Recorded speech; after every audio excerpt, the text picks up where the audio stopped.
Buenas tardes, mucho gusto, mi nombre es Cindy Leal. Actualmente soy estudiante en 10º semestre en salud ocupacional de la Universidad Uniminuto. El día de hoy con mi grupo, compañía de mi grupo, queremos contarles o comentarles un poco sobre un conflicto armado en Colombia que fue contra la mujer. Este conflicto armado fue la masacre de Bahía Portete en el municipio de Uribí, en el Alto de La Guajira. Ocurrió entre los días 18 y 20 de abril del 2004, ejecutada por un grupo entre 40 y 50 paramilitares del autodenominado Frente contra Insurgencia Guayú, acompañado de informales locales y sujetos que vestían prendas militares del ejército colombiano. Dejó al menos 6 víctimas, 4 de ellas mujeres, numerosas viviendas e instalaciones destruidas y pues obviamente una comunidad totalmente aterrorizada por el hecho. Hubo allí un predeterminado ejército de terror, de subordinación, de violencia que ilustra el crudo interés de los recursos, la disputa que tienen sobre esos de recursos, las estrategias y los repertorios de violencia utilizados por los paramilitares para relacionarse con la comunidad guayú de esta zona. La masacre de Bahía Portete ilustra particularmente la apelación intencionada, pública, diferenciada, la violencia y la tortura sexual puesta en escena por los paramilitares contra las mujeres guayú, tanto por su condición de género como el carácter de voceras comunitarias. Mis compañeras a continuación seguirán contándoles un poco más sobre este caso, que obviamente es contra la mujer. Por eso hoy hicimos tanto énfasis en este caso, es muy importante. Entonces, sigue compañera. Muchas gracias. Buenas tardes, muchas gracias compañera Cindy. Mi nombre es Milena Martínez Núñez. Yo les voy a explicar un poco del por qué sucedieron los hechos de Bahía Portete. Como dijo mi compañera anteriormente, en el año 2001 los habitantes de Bahía Portete comenzaron a percibir estos signos de presencia paramilitar. Por lo tanto, empiezan a armarse con hombres para que cuidaran sus tribus, por decirlo de una u otra forma. Como contaba nuestra compañera Cindy, fueron vulgarmente acribilladas aquellas mujeres. ¿Por qué ellos quisieron acribillar a las mujeres? Porque resulta que en las comunidades guayú,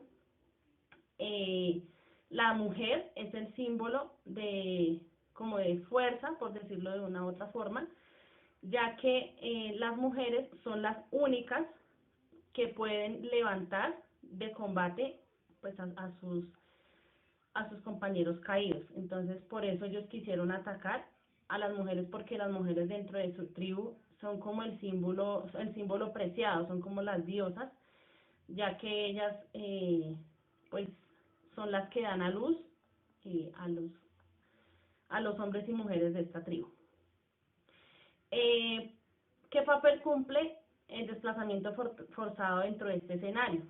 Eh, para el 22 de abril, la gente tenía muchísimo miedo. La comunidad pidió que las mujeres y la gente que iban llegando se fueran. O sea, ellos quisieron desplazarlas de su zona. Empezaron a decir que se fueran. La mayoría de las familias se desplazaron a Maracaibo, en Venezuela. Otras decidieron quedarse en Media Luna y en Uribia. Y la masacre de Bahía Portete construyó un límite entre violencia y agresión en el pueblo guayú. Es por eso que se ve tan enmarcado y se ve tan amplio el desplazamiento dentro de este escenario. Muchas gracias y continúen con la siguiente compañera. Me llamo Sandra Rodríguez, a mí me correspondió la pregunta sobre el conflicto armado.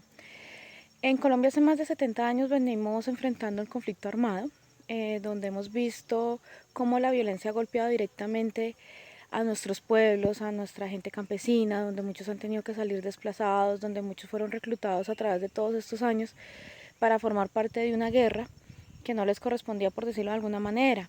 Entonces el conflicto armado durante todos estos años ha dejado muchas secuelas, muchas familias que perdieron a sus hijos, muchas familias desplazadas hacia nuevas ciudades donde tuvieron que comenzar de nuevo, donde tuvieron que empezar de cero, donde tuvieron que dejar sus tierras porque de alguna u otra manera, llámese un grupo o otro grupo, al margen de la ley, los sacaron violentamente, apropiándose pues de sus tierras, dejando sus animales, dejando todo lo que ellos conocían y enfrentando un mundo muy diferente en diferentes ciudades a nivel del territorio colombiano.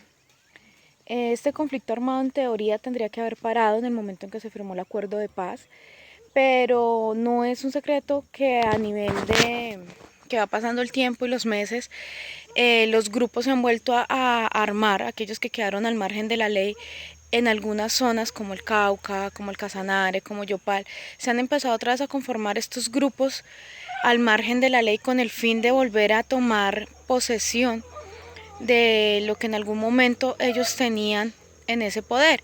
Porque si bien es dicho, al día de hoy estos grupos han perdido casi el 60% del poder autoritario que tenían en ese momento, porque pues aún siguen grupos armados al margen de la ley que no firmaron el acuerdo de paz, como paramilitares, como el ELN, como otros grupos que han ido naciendo a través de este conflicto armado y que ha dado pie, sobre todo en las zonas donde cultivan la cocaína, la marihuana, que es como el sustento de estos grupos al margen de la ley.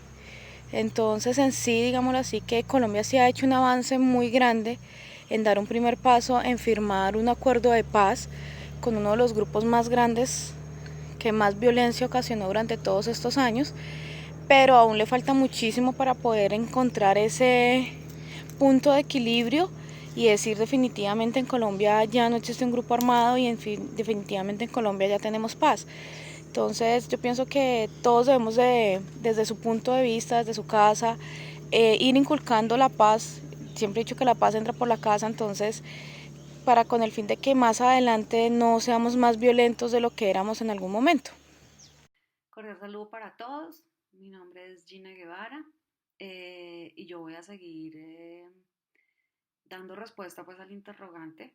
¿Cómo el proceso de memoria del conflicto armado en Colombia contribuye a la construcción de una cultura de paz? Bueno, pues conocer la historia, además de ser indispensable para entender y analizar el pasado colombiano, es una puerta que permite encontrar las conexiones de los hechos ocurridos con lo que sucede en la actualidad para así reconstruir el pasado con los ojos del presente.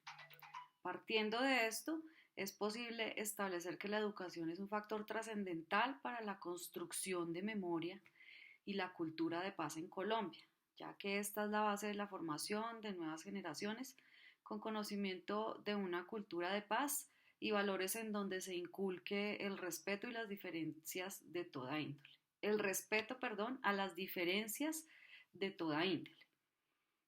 Las más de 200.000 víctimas del conflicto en el país reclaman justicia y reparación, obviamente. Y es que una de las mayores dificultades del proceso de la construcción de paz en Colombia es el trauma cultural, el dolor y la indignación en la sociedad luego de una prolongada guerra.